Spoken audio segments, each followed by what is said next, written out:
The NBA Cup final is on tonight. The matchup will be between the Bucks and the Thunder.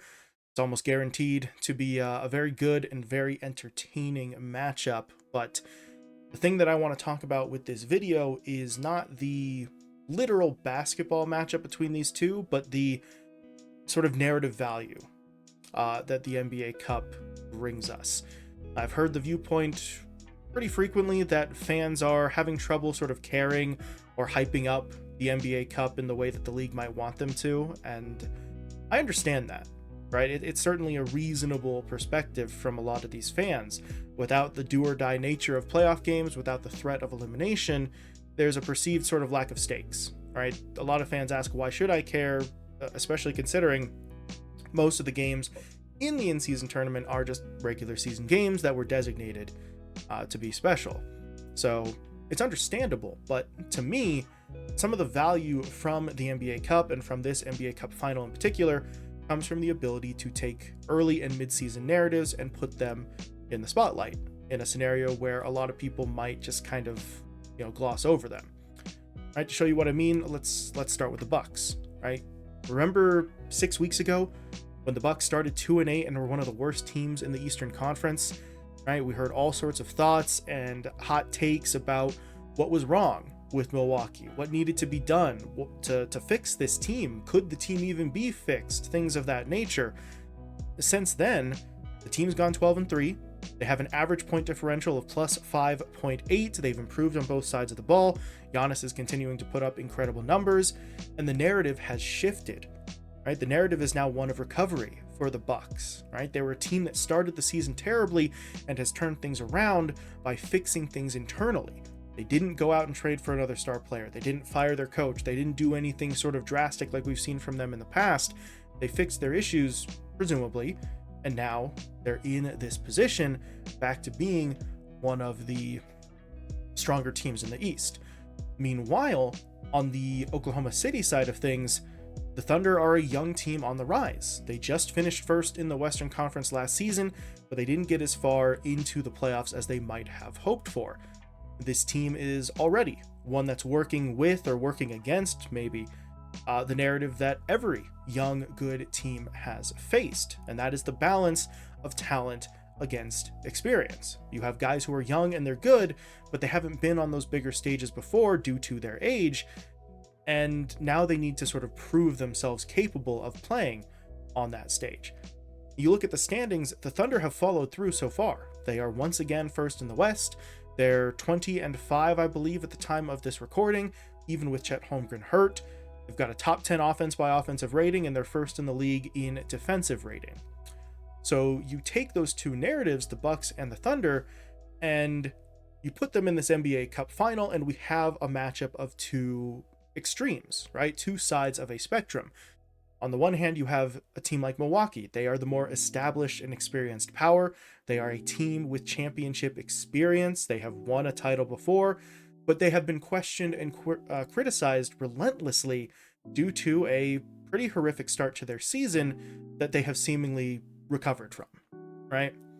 Meanwhile, you have OKC, the young sort of upstart team who have smashed their way to the top of the NBA hierarchy. They have not dropped off after their performance last season, but they're lacking in experience on those larger stages, and they now have a need to prove themselves on that very same stage, to prove that they not just have the talent, but they have the mental fortitude and the experience to win big on the big stage.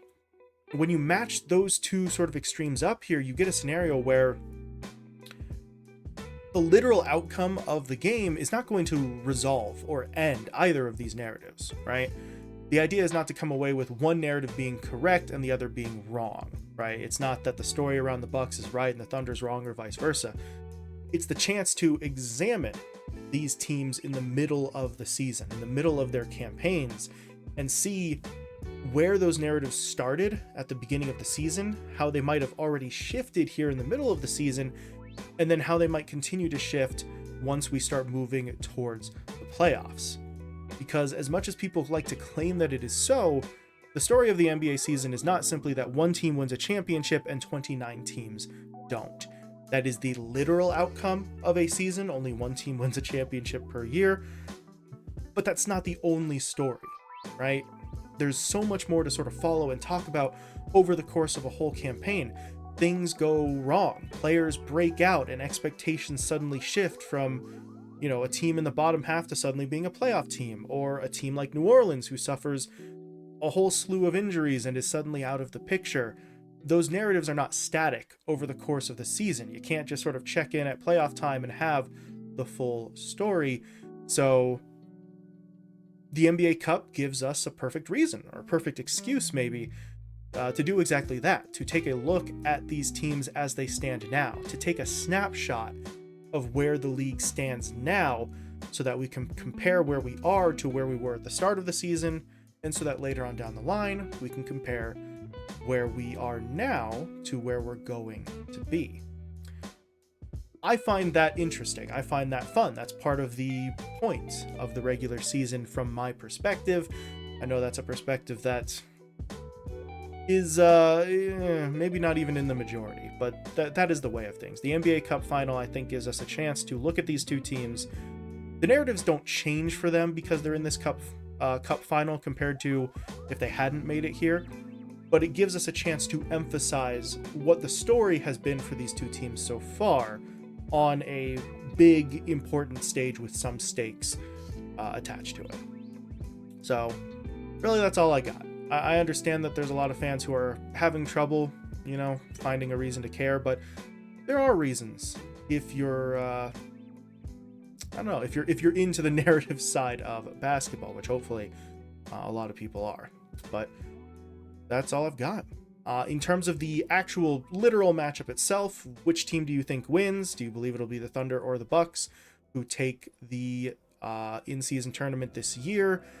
But looking ahead to the future, which of the two narratives that I outlined between the Bucks and the Thunder do you think is the one that carries on in the most positive manner for these two teams, right? Or in other words, when we finally do get to the playoffs, which of these two teams do you think will be better positioned to actually make the deep run that they're both looking for? Will it be the Bucks or the Thunder, or maybe neither, who go deep into the playoffs? But either way, please feel free to let me know what you think. But other than that, thank you all so much for watching, and I will talk to you later.